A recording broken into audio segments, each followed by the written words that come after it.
Halo semuanya, selamat datang kembali di video analisa teknikal harian Euro USD bersama Mandana. Ini adalah analisa teknikal harian Euro USD pada hari ini, tanggal 30 Januari 2020. Seperti biasa, jika teman-teman suka dengan videonya, teman-teman jangan lupa like dulu videonya, subscribe bagi yang belum subscribe, hidupkan lonceng dan di-share ke yang lain yang sekiranya memerlukan analisa Euro USD pada hari ini. Oke, kalau kita lihat pada analisa kita kemarin, untuk di Euro USD seperti yang sudah saya bilang, yang ngebuy di area ini ya, ini kan area ngebuy yang di sini itu bisa kemarin ngebuy, tapi kalau dilihat harga itu sudah ngebreak area demand yang ini ya. Demand ini sudah di break oleh market ya, di break kemudian harga balik lagi, dan ketika harga demand sudah di break seperti ini, maka kecenderungannya harga demand akan mengejar demand selanjutnya yang ada di bawah. Demand selanjutnya yang di bawah itu ada di sekitar area ini ya, ada di area ini.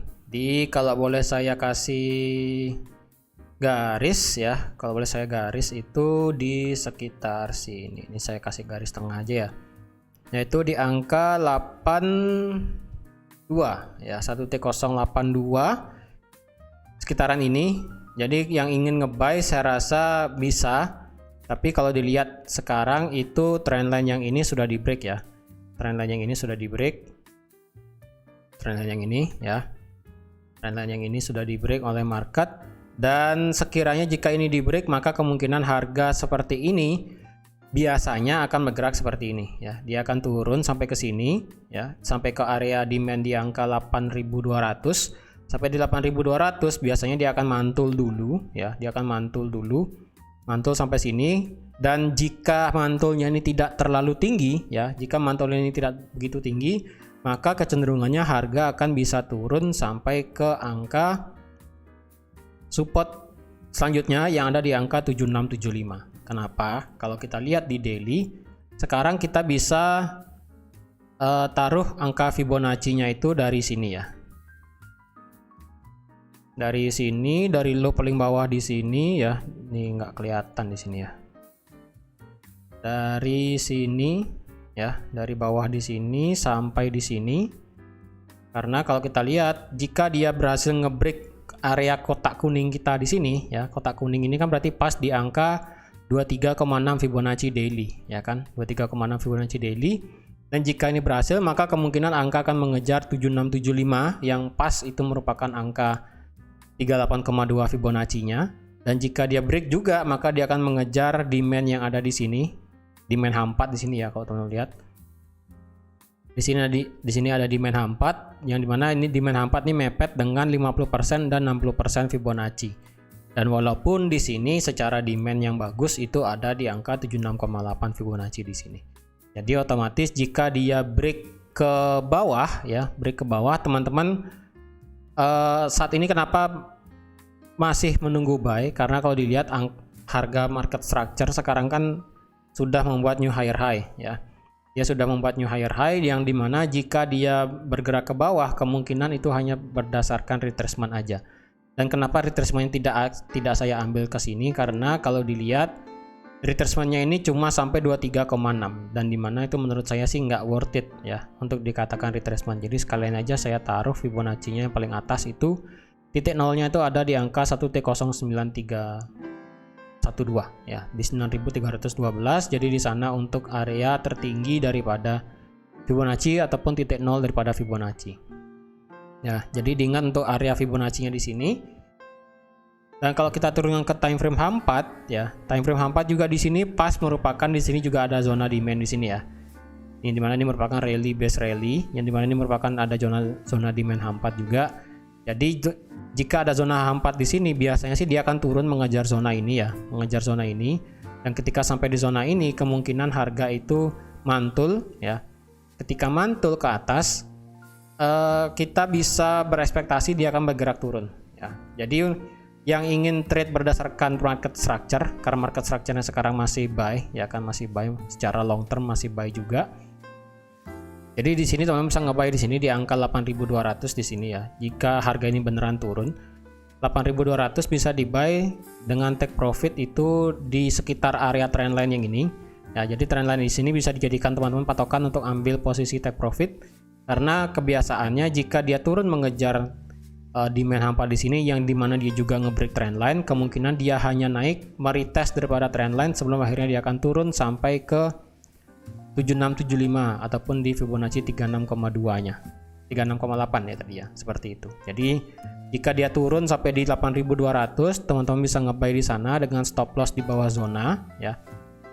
Di bawah zonanya itu berarti kalau zona paling bawah itu kalau dilihat adalah di angka 8000 ya. Jadi ketika stop loss di bawah 8000 berarti bisa di sekitaran 7950 bisa. Jadi dengan 24 pip stop loss teman-teman bisa mendapatkan gain take profit itu sekitaran 50 pip ya. Jika memang harga itu bergerak turun sampai di zona demand hampa. Tapi tidak menutup kemungkinan juga karena hari ini kita tidak ada berita euro yang begitu signifikan ya. Ini kalendernya tidak begitu signifikan juga. Jadi kemungkinan pada hari ini sih secara mata uang euro bisa kecenderungan flat ya. Karena mengingat sekali lagi apa yang sudah saya sampaikan di analisa fundamental mingguan itu menjelang FOMC dan juga menjelang ECB ya. Menjelang ECB pada hari Kamis itu. Jadi hati-hati kemungkinan market euro cenderung rada tidak stabil. Tidak stabil dalam artian itu karena news yang akan ada di hari Kamis.